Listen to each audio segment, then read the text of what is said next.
Non si sente al sicuro e la preoccupazione aumenta per la vulnerabilità a cui è sottoposta la famiglia. Ignazio Cutrop, testimone di giustizia che ha recentemente rinunciato alla scorta personale in segno di protesta contro la decisione dello Stato di togliere la protezione ai suoi cari, avverte un evidente stato di paura e di tensione e lo ha denunciato per ben 2 volte, 2 episodi in cui racconta alle forze dell'ordine di presenze anomali. Qualcuno, sottolinea Cutrò, è riuscito ad intrufolarsi nella mia proprietà approfittando del buio della sera. Sarebbero accaduti pochi giorni di distanza uno dall'altro nella sua proprietà di Contrada San Leonardo a Bivona. Il primo caso, spiega Cutrò, è avvenuto lo scorso 8 luglio intorno alle 21:30, quando insieme a mia moglie e mia figlia dalla tavernetta di casa abbiamo udito dei rumori provenire dalla baracca degli attrezzi, come se fossero stati, continua ancora il testimone di giustizia, dei pugni sferrati sulla lamiera.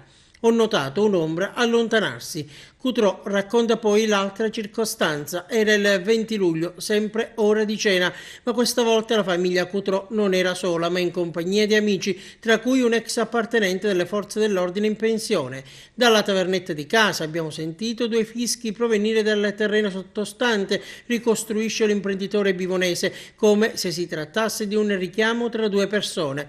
Abbiamo immediatamente chiamato la caserma dei carabinieri e una pattuglia è arrivata dopo una ventina di minuti, ma i militari, sottolinea Cutrò, non hanno notato nessuna anomalia.